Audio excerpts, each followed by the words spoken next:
ये बात है 2016 की। मुस्कान रस्तोगी के नाना एक ज्योतिष थे, जिसके चलते सौरभ राजपूत का अक्सर उनके घर आना जाना लगा रहता था। और सौरभ राजपूत और मुस्कान रस्तोगी दोनों पहली बार भी इसी नाना के घर में मिले थे, और वहाँ पे उनमें अटैचमेंट भी होती है। एंड धीरे धीरे चीज़ें आगे बढ़ने लगी और वो मिलने जुलने लगते हैं। एंड धीरे धीरे उनकी ये मेल मिलाप प्यार में बदल गई और बात शादी तक बढ़ गई।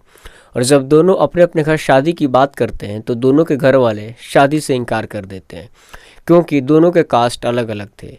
एक तरफ जहां सौरभ राजपूत क्षत्रिय थे, वहीं पे मुस्कान रस्तोगी एक बनिया समाज से बिलोंग करती थी।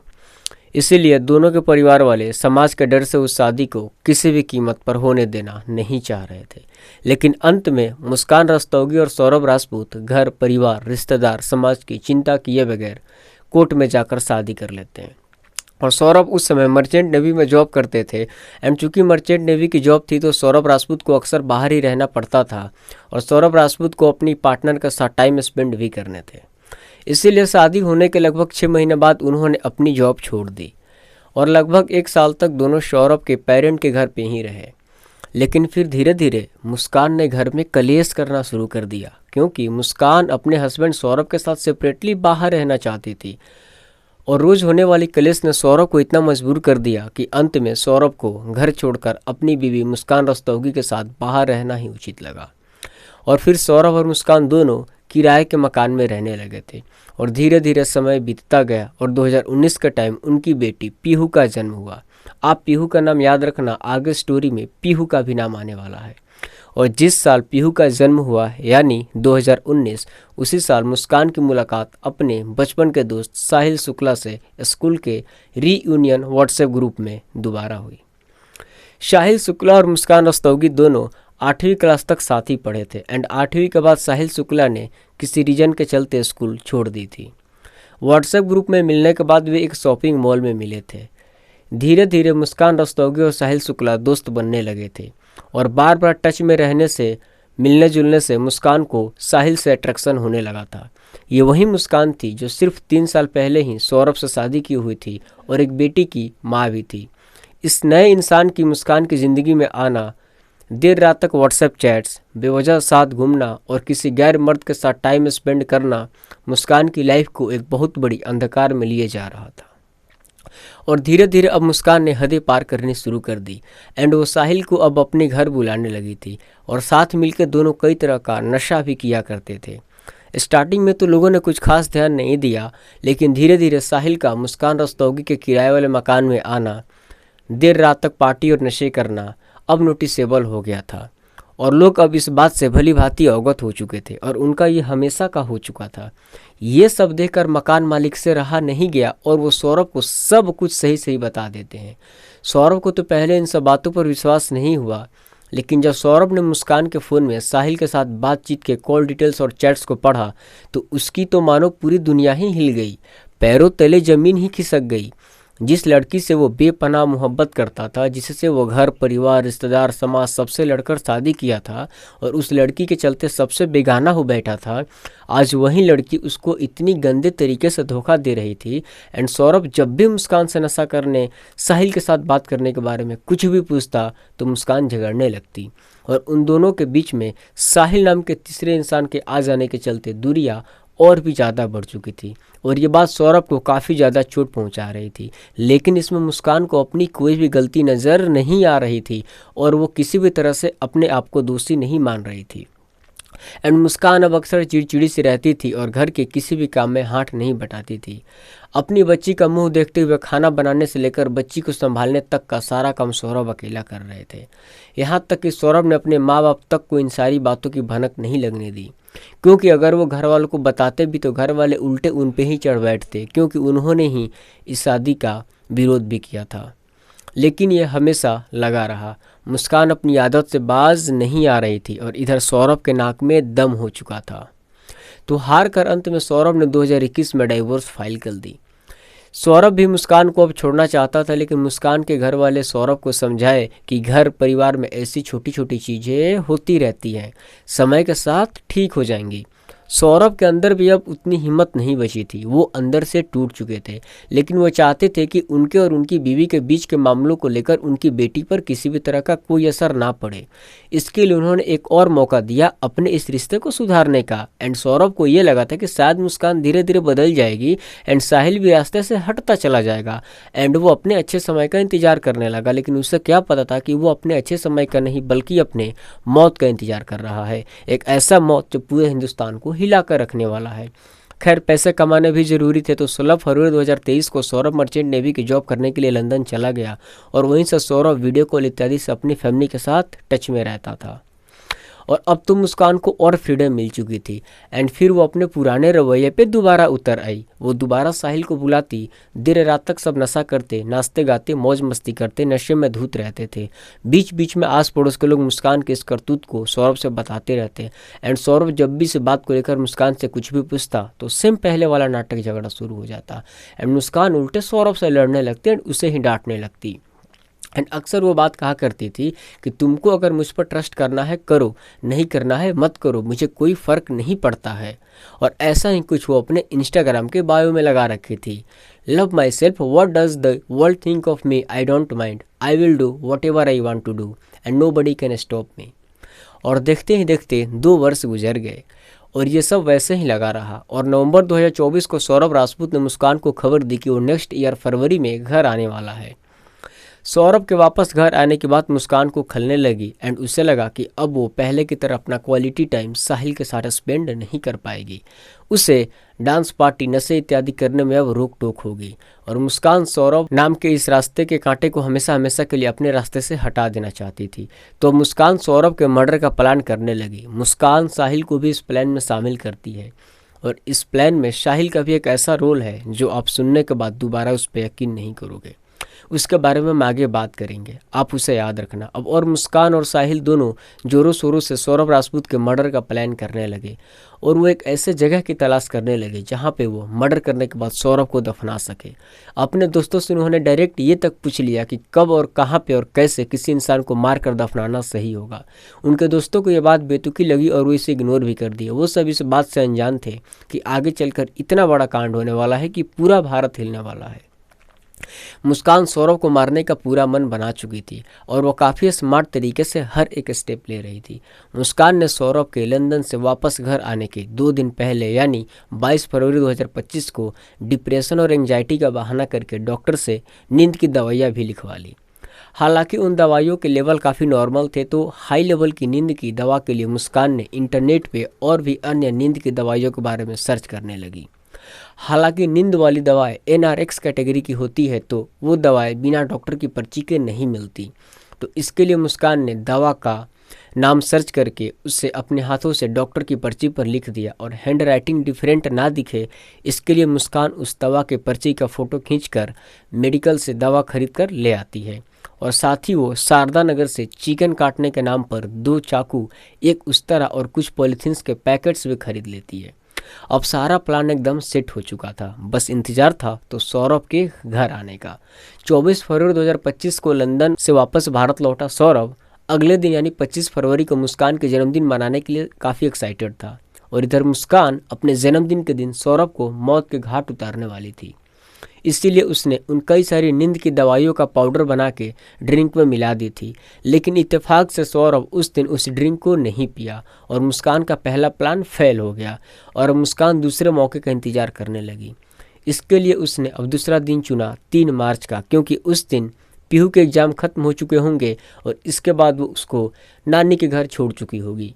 3 मार्च 2025 को मुस्कान पीहू को उसके नानी के घर छोड़कर आ चुकी थी और जब रात हुई तो सौरभ अपने घर से खाना लाया कि दोनों लोग मिलकर खाते हैं।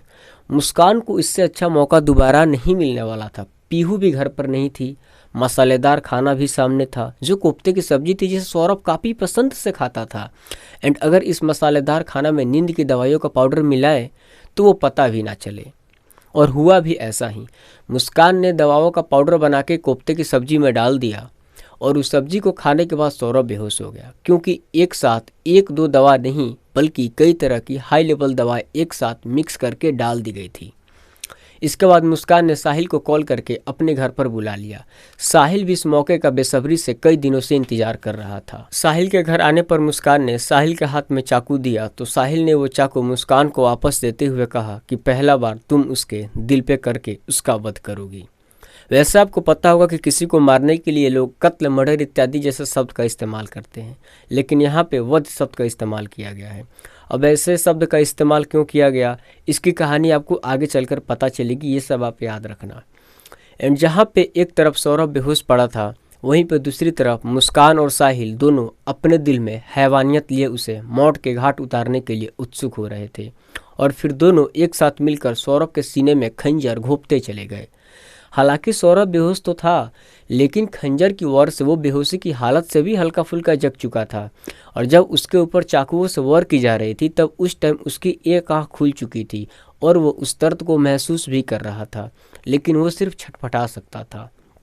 फिर इसके बाद साहिल सौरभ के शरीर को खींचते हुए बाथरूम में ले गया और वहाँ पे उसने सौरभ के सर को धड़ से अलग कर दिया और फिर दोनों कलाइयाँ भी काट ली। एंड सर और कलाइयों को पॉलीथीन में भरकर चाकू से बॉडी के 4 टुकड़े कर पॉलीथीन में भर के कमरे में रख दिया। और उसी कमरे में मुस्कान चैन की नींद सोई, जिस कमरे में उसके हस्बैंड की सर कटी हुई लाश थी। और उधर साहिल रात के लगभग 3 बजे सौरभ का कटा हुआ सर और कलाई लेकर अपने कमरे में पहुंचा। और उसके बाद जो मैं आपसे कहूँगा वो शायद आपने कहीं नहीं सुना होगा और ये बात आपको काफ़ी अनएक्सपेक्टेड लगेगी। साहिल जिस कमरे में रहता था, उस कमरे के दीवार पे शैतान की एक पिक्चर थी और अगर इमेज को ध्यान से देखें तो सबसे ऊपर 2 सिंह दिखेंगे जो डेविल को रिप्रेजेंट करता है और नंबर 6 बीस्ट का नंबर होता है। और इसके ऊपर ये लगी सिंग और पंख डेविल को और पावरफुल बनाते हैं और नीचे गिरी रहा खून और जंजीरें इस सैटन की पूजा करने वाले के दबे हुए इमोशंस और उसके दुख को झेलने की छवि को दर्शाते हैं। और नीचे ये जंजीर से बंधा एरो धर्म और रीति रिवाज से बाहर निकलने की बात करता है। और साहिल ने इसी शैतान का आह्वान करने के लिए रात के 3 बजे टाइम चुना, क्योंकि 3 बजे से लेकर 4 बजे तक के टाइम को डेविल आवर के नाम से जाना जाता है और इस टाइम में पैरानॉर्मल चीज़ें ज़्यादा एक्टिव रहती हैं। और यही कारण था कि रात के 3 बजे साहिल सौरभ के कटे हुए सर और कलाइयों को लेकर उस शैतान की उपासना कर रहा था। सौरभ की बॉडी को कैसे ठिकाने लगाना है, ये सब वो दोनों लोग पहले से ही सोच चुके थे। 4 मार्च की सुबह वहीं पॉलीथीन लेकर साहिल मुस्कान के घर आ गया, जहाँ पे सौरभ की बाकी लाश पड़ी हुई थी। और जैसे ही सुबह 9-10 बजे का टाइम हुआ, मुस्कान ड्रम लेने मार्केट चली गई और गेहूं रखने के बहाने 1100 रुपये में वो ड्रम लेके घर आ गई। और इसके बाद मुस्कान ही सीमेंट की बोरी लेने खुद मार्केट चली गई। सभी चीज़ें इकट्ठा हो जाने के बाद साहिल ने सबसे पहले उस ड्रम में सीमेंट को घोला और उसी सीमेंट के गाढ़े घोल में उसने सौरभ के सारे बॉडी पार्ट्स को एक एक करके डाल दिया एंड फिर लास्ट में ड्रम को बंद करके रख दिया। एंड उसके बाद होम डिलीवरी ऐप से 10 किलो ब्लीच पाउडर भी मंगवाया, जिससे कमरे के अंदर अच्छे से साफ सफाई की जा सके और दाग धब्बे मिटाए जा सके। भले ही वो दोनों बहुत बड़े नशेड़ी थे, लेकिन इतने बड़े भयानक कांड को दोनों बहुत ही सफाई से कर रहे थे। और जिस दिन उन्होंने सौरभ की बॉडी को ठिकाने लगाई, यानी 4 मार्च के दिन, उसी दिन शाम 7 बजे सौरभ के पैसों से 44,000 रुपये की कैब बुक करके शिमला मनाली घूमने निकल पड़े। 11 मार्च को मुस्कान ने साहिल को सरप्राइज देने के लिए कैब ड्राइवर से केक मंगवाया, जिस पे शंकर लिखा हुआ था। भैया आप ना मुझे केक लेके, मतलब आप केक ले आना कहीं से भी और कॉल मत करना, मुझे आप मैसेज में बता देना मिला या नहीं। और लाने के बाद ना आप हमारे रूम पे आ जाना और बोलना मेरा ये सामान है, इसे रख लो, मैं कल सुबह ले लूंगा, बस आपको इतना। और फिर साहिल का जन्मदिन बहुत धूमधाम से मनाया गया।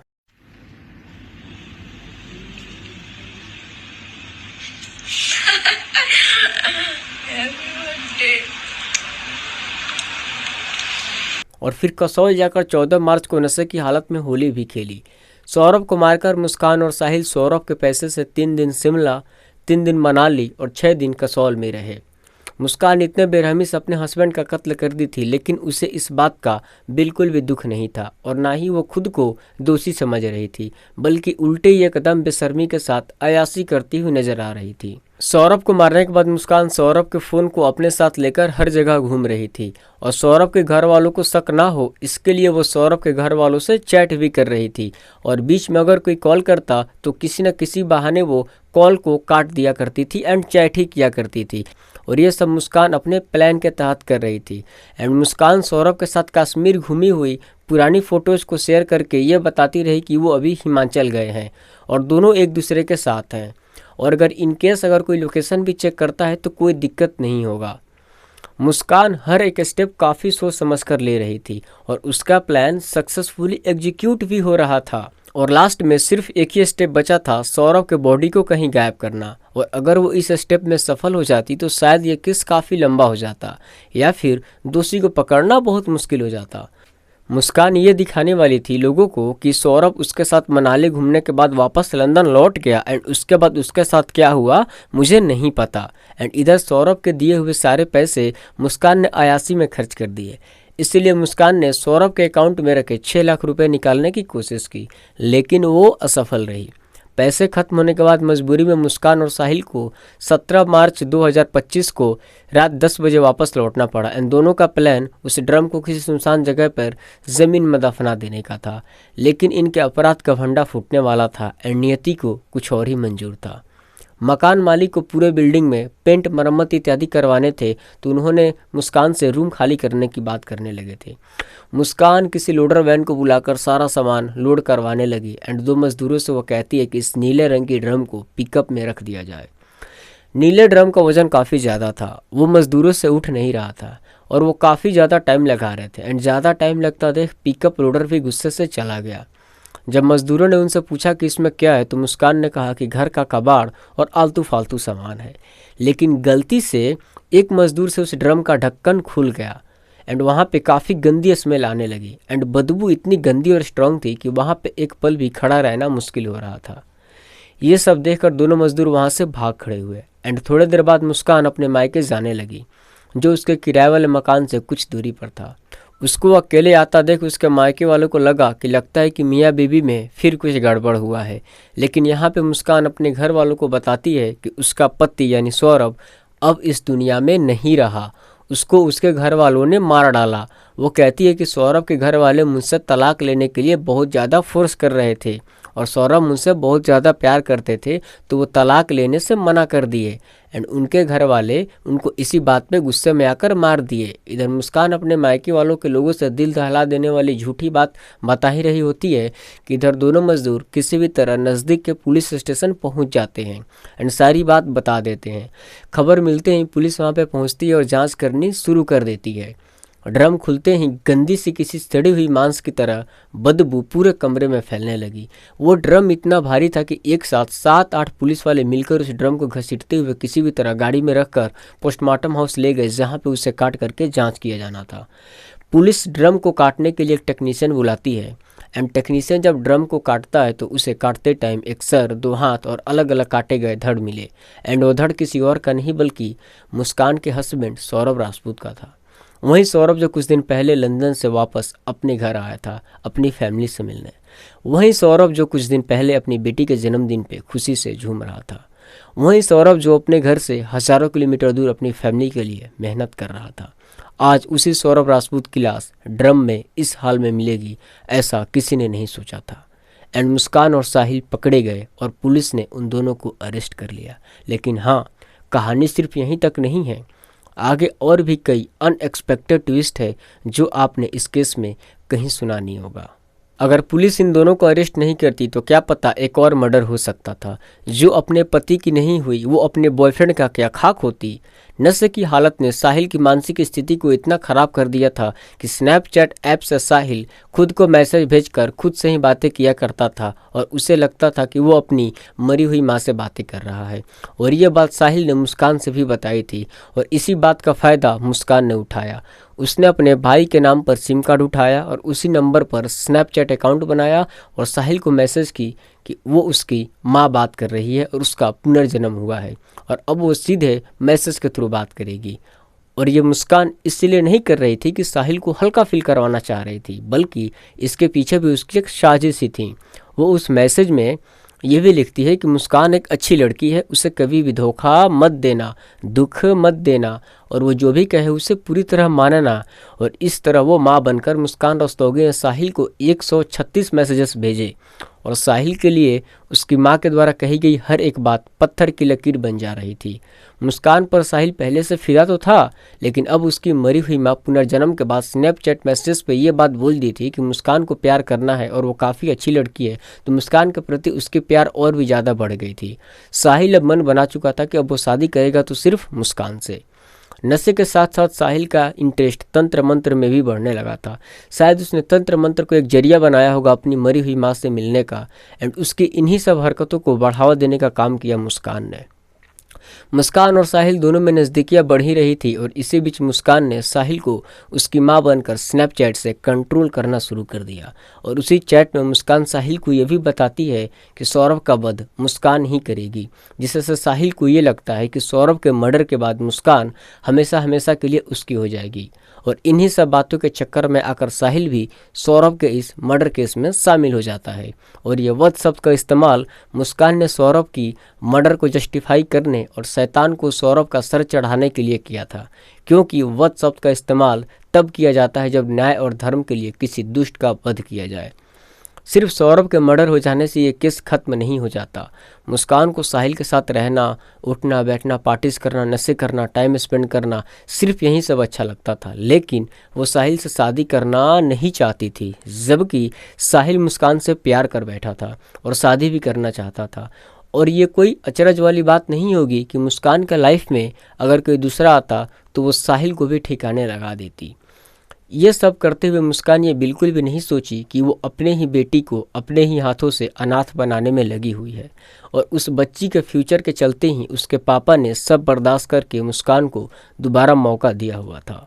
साहिल भी इस गुनाह में बराबर का दोषी है, ये जानते हुए भी कि मुस्कान शादीशुदा है और एक बेटी की माँ भी है, फिर भी उसने अपने अयासी, हौस और नशे के चक्कर में कई लोगों की ज़िंदगी खराब कर दी, और उसकी पागलपन को दिशा देने का काम मुस्कान करती रही। और आज उसी मुस्कान के माँ बाप अपनी बेटी को अपना कहने में भी शर्म कर रहे हैं और उसके लिए कानून से सज़ा की मांग कर रहे हैं। और अभी मुस्कान और साहिल पे BNS सेक्शन 103, 105, 238 एंड 61 के तहत केस दर्ज की गई है। अब देखते हैं कि इनको कौन सी सज़ा मिलती है, अब ये तो वक्त ही बताएगा। अगले अपडेट के लिए और नेक्स्ट स्टोरी के लिए चैनल को सब्सक्राइब जरूर कर लें, और अगली वीडियो आपको किस केस स्टडी पे चाहिए नीचे कमेंट करके ज़रूर बताएं। धन्यवाद।